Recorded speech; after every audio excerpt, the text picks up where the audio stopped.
Montana, 1891. He said it on a gray October morning while she was mending a saddle strap outside the livery, the kind of morning where the mountains hadn't fully decided to show themselves yet, and the whole valley sat under a low ceiling of cloud. He was leaning against the post, watching her work, the way he sometimes did when the mill was slow, and he had no good reason to go anywhere else. She hadn't looked up. She was using an awl, pressing it through stiff leather with the focused patience of someone who'd learned early that things worth keeping required attention. He said it the way a man says something he's been carrying around without knowing it, not looking for a response, not even sure why he said it at all. "Whoever ends up with you, Marin, is going to be the luckiest man in Garnet County." She kept working for a moment. The awl went through the leather. She pulled the thread, then her hands stopped. She set the strap down in her lap. She didn't look at him immediately. When she did, her expression was one he had never quite seen on her before. Careful and open, and decided all at once, like a woman who had been waiting a long time to say something true and had just been given the door. She said it quietly. Without drama, the way she said most things that mattered. "I've been hoping it would be you." Seth Callum had come to Garnet, Montana 3 years earlier with $100, a set of good tools and the kind of quiet stubbornness that passes for character in small western towns. He'd taken over the sawmill when old Hannigan retired and had since built it into something that actually turned a profit, which in Garnet in 1891 was not a small thing. He was 31 years old. He worked hard. He was fair with money and careful with his word. He had a good reputation among the ranchers and a better one among the men who worked for him, which told you something. He was not a man who talked about himself, not because he was hiding anything, but because he genuinely didn't think there was much to report. What he didn't have, what he'd stopped thinking about somewhere around year 2, was any particular future beyond the mill.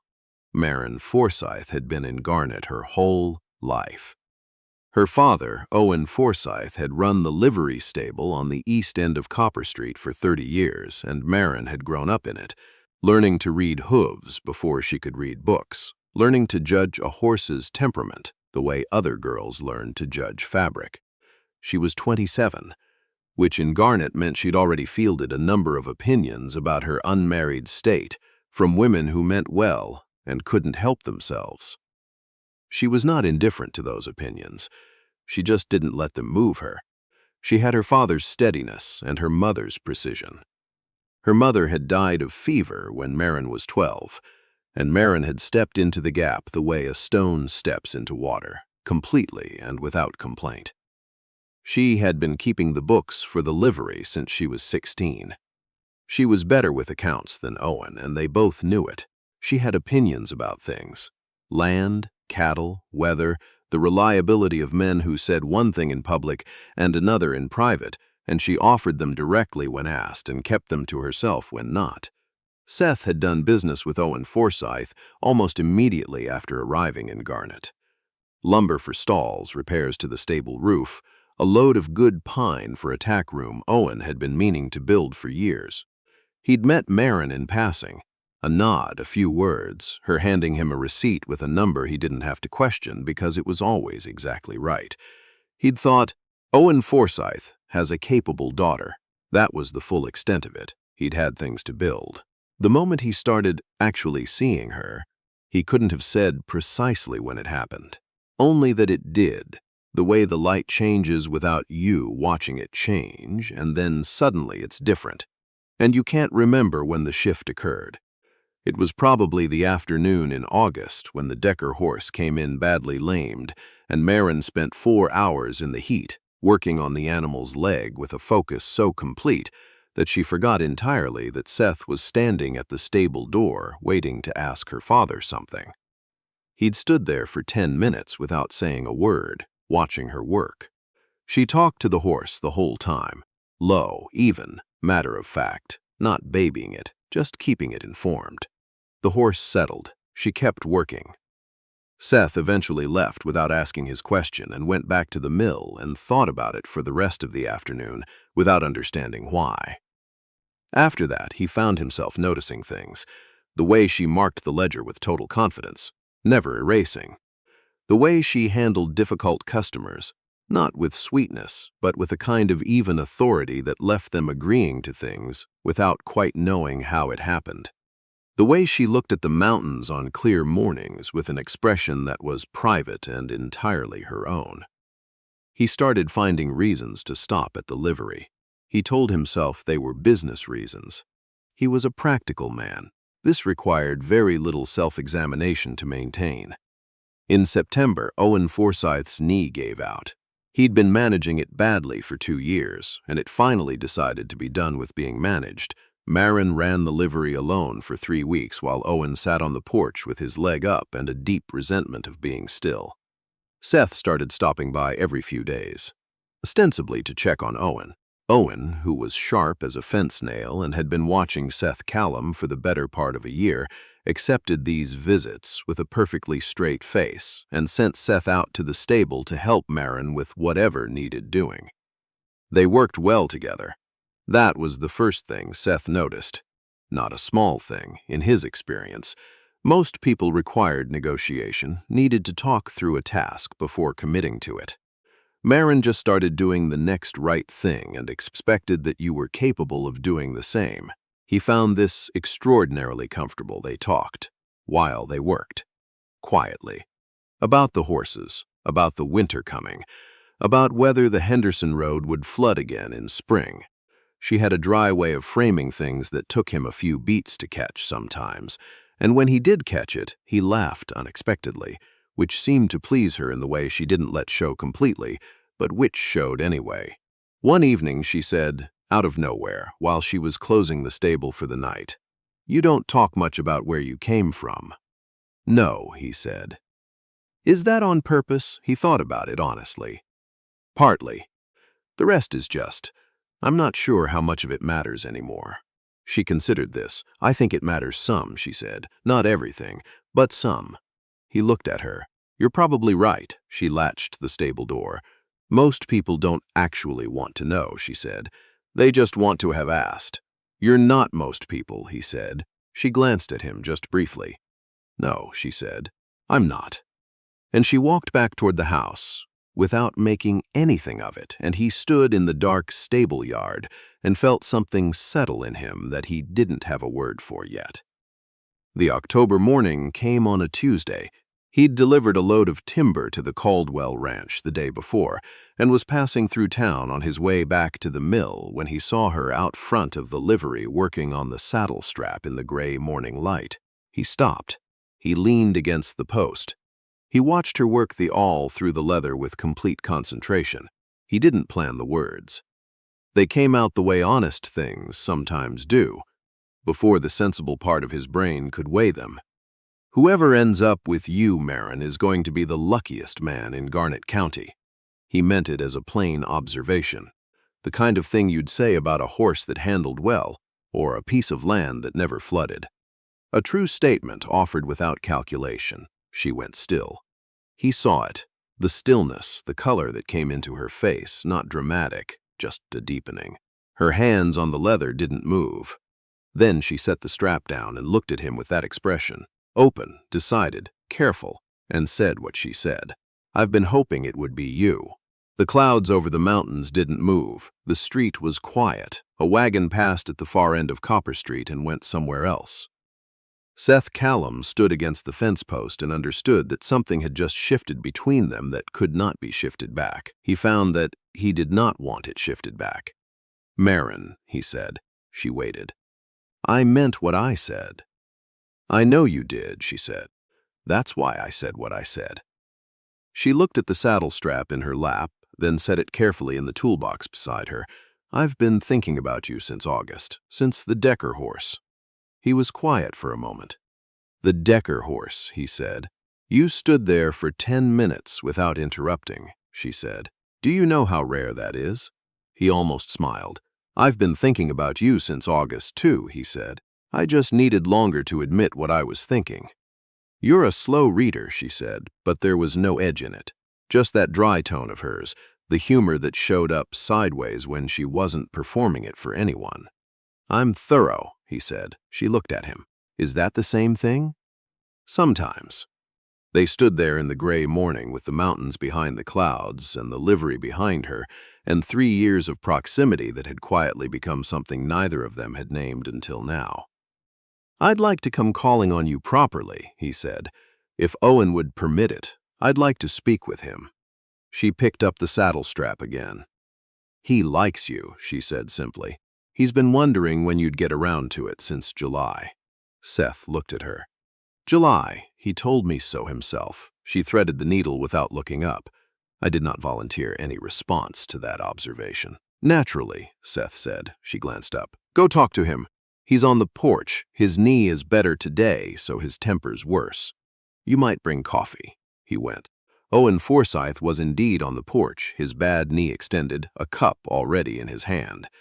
He looked at Seth the way a man looks at someone he has been expecting for a while and is choosing not to mention.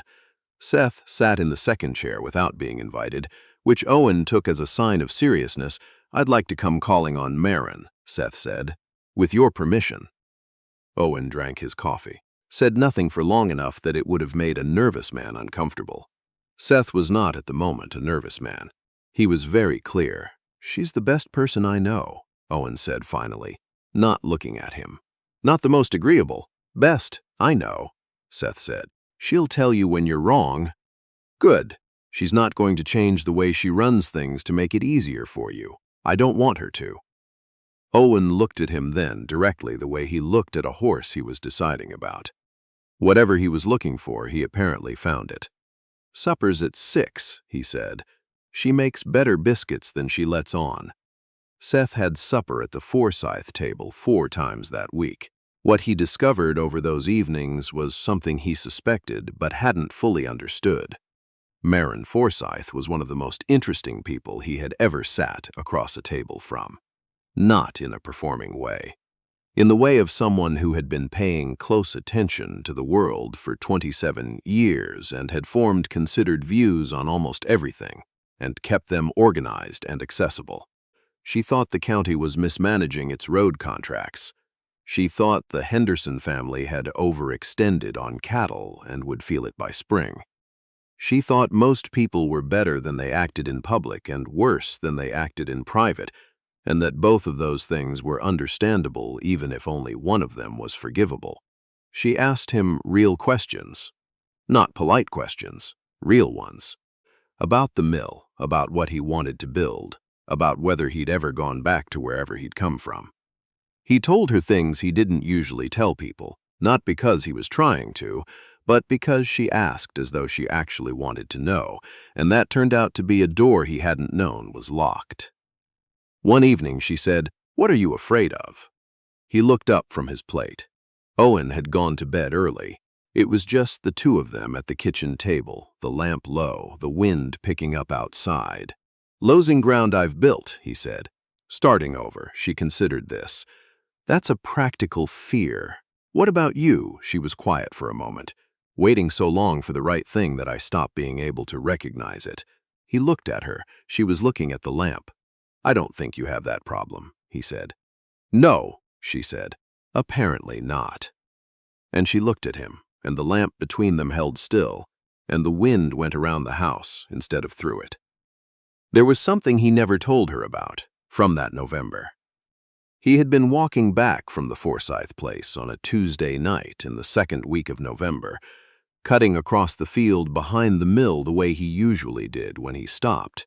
The night was clear, the kind of clear that comes when the temperature drops fast and the air goes sharp and the stars come out all at once. He could see the light in the livery window from where he stood. He stood there for a long time, not because anything was wrong, because something was very right, and that frightened him in a way that nothing wrong ever quite had. He had lost his mother at 22 and his father 2 years after that, and somewhere in those losses he had learned to want things at a slight remove. Not quite directly, not quite out loud, so that if they were taken there was some insulation. It was not a conscious strategy. It had just become the shape of how he moved through the world. Standing in that field, he understood that he was not moving at a remove anymore. He was standing in the middle of something real, and it could be lost, and the cost of losing it would be exactly as large as the thing itself. He stood there for a while. Then he walked forward. Marin was at the stable when he passed, doing a late check on one of the horses. She heard him on the gravel and called out without looking. "You're late. Clear night," he said. I stopped. She came to the stable door. "Everything all right?" "Yes," he said, and he meant it fully for the first time in a long time. She looked at him for a moment. "Come inside," she said. "There's coffee." He asked her in December. He had thought about doing it at the ridge above town, where you could see 3 counties on a clear day. He had thought about waiting for a particular kind of evening. But when December came and the first real snow came with it, and he found himself at the livery on a Tuesday afternoon watching her bank the stable fire with that same focused attention she brought to everything, he understood that there was no better setting than the one they were already in. She had her back to him. She said, without turning, "You've been quiet for about 10 minutes. That's either nothing or something." "Something," he said. She set down the poker and turned. He had the ring in his coat pocket. It had been his mother's, a simple gold band, no stone, worn smooth on the inside from 28 years of wear. He had carried it from Iowa in a small leather pouch and had never thought to give it to anyone before now. He took it out. "Marin," he said, "I know I was slow. I know I stood at that stable door for 10 minutes in August and then walked away without saying anything useful, and I know I carried this ring for 2 months before I figured out what I was doing with it. But I know what I'm doing with it now." She was looking at him with that expression, the one that was open and decided. "I want to build something with you," he said. "The mill is a good start, but I mean something larger than that. A home, a life, the kind of thing that holds up in bad winters and gets better over time." He paused. "I would very much like it if you'd agree to be my wife." She was quiet for a moment. "Seth Callum," she said. "Yes, you drove 12 miles of bad road yesterday to deliver lumber in a snowstorm. I did, and you're proposing to me in a stable." "I am." She looked at the ring, then at him. "Yes," she said. "Absolutely yes." And she said it the way she said most things, without performance, without hedging, with the clean directness of someone who had known her own mind for a while and was simply confirming it aloud. He put the ring on her finger. It fit. He hadn't known if it would.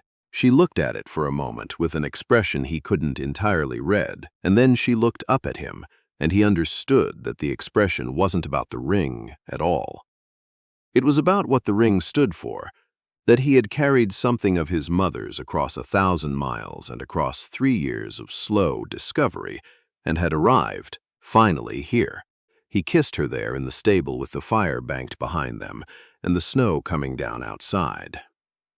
Owen Forsythe, who had seen Seth's horse tied out front and drawn his conclusions, was on the porch when they came out. He looked at his daughter's hand and then at Seth for a long moment. "Took you long enough," he said. 4 people said the same thing that week. Seth began to suspect his feelings had been considerably more legible than he'd believed. The wedding was on a Saturday in April when the last of the winter mud had dried, and the hills above Garnet had gone the particular green that only happens for about 2 weeks in spring before the sun bleaches it back to gold. Half the town came. Marin wore a dress her neighbor, Mrs. Hensley, had helped her make, gray-blue wool, simply cut with small white buttons at the collar. She walked to him with her father's arm in hers and her face entirely clear. No nervousness, no performance, just that steady attention of hers directed now at him. Seth said his vows to her, not to the room. She said hers the same way. Then they were married, and old Carson, who had played at every Garnet occasion for 20 years, tuned up his fiddle, and people ate and danced on the dry April grass until well past dark. That night in his house, their house now. Marin stood at the kitchen window looking out at the dark mill yard with her hair down and a cup of tea in her hands. He sat at the table watching her. After a while she turned. "We're going to be good at this," she said. "I know," he said. "I knew it before you did. You know most things before I do." She smiled at that, the real one, unguarded. "You're getting faster," she said. "I'm motivated," he said. She came to the table and sat across from him, and they talked for an hour about nothing important and everything, and the lamp held its light, and the Montana night went on outside being what it always was, vast and cold and indifferent, and somehow, on this particular evening, entirely on their side. The years that followed were built from the ordinary materials. Hard winters, good harvests. The slow accumulation of a life made deliberately. The mill grew. Marin took over the livery accounts completely when Owen's knee stopped being a sometimes problem and became a permanent one. She ran both sets of books with the same unhurried precision she brought to everything, and if anyone in town was surprised that Seth Callum's wife was also, functionally, managing two businesses, they were too practical to say so. The results were visible. Their first child was born in the spring of their second year, a girl they named Clara. For no particular reason, Marin said, except that it was clean and strong and she liked the way it sat. Clara arrived with strong opinions and the ability to make them known, which her father took full credit for privately and denied entirely in public. A boy followed 2 years later. They named him Owen, which made the elder Owen Forsyth go very quiet for a moment on the porch, and then nod once, firmly, and go back to looking at the mountains. On a Tuesday afternoon in the autumn of their 5th year, Seth was at the mill yard checking a load of timber when he saw Marin coming up the road with both children. Clara running ahead with complete confidence, Owen toddling behind with great seriousness and limited speed. She raised a hand when she saw him. He came to meet them. Owen immediately demanded to be carried. Clara, with the severity of a 6-year-old, who has thought this through, pointed out that she had walked the whole way and deserved to be carried more. The negotiation took some time. Later, when the children had tired themselves into quiet, leaning against their parents in the long afternoon light, Marin rested her head against Seth's shoulder. "I was thinking about that October morning," she said. "What you said at the livery. Which part? The lucky part." He was quiet for a moment. "I was right," he said. "You were," she paused. "So was I." "We're both right," he said, simultaneously, she said, "which is a first." He laughed. She did too, quietly, and the children stirred and then settled again, and the mill stood where it always had, and the mountains above Garnet held the last of the October sun on their peaks, patient and permanent the way the good things are. Seth Callum was not a man who had expected much from this particular chapter of his life. He had come to Montana with tools and stubbornness and a vague intention to build something. He had built more than he planned, and the best of it was not the mill. Marin had known for a long time. She had carried it without bitterness, without announcement, and when the moment came, she had said the true thing without flinching. That took more than patience. That took courage. The particular kind that looks like nothing from the outside because it happens in a single quiet sentence on a gray October morning while you're holding a saddle strap. He had been slow. She had been steady. And from one honest moment beside a livery on Copper Street in Garnet, Montana, everything else had followed. The greatest things rarely announce themselves. They're usually just there, nearby, doing the next necessary thing, waiting for you to stop being careful long enough to actually see them. Don't wait for the right moment. The right moment is the one you make.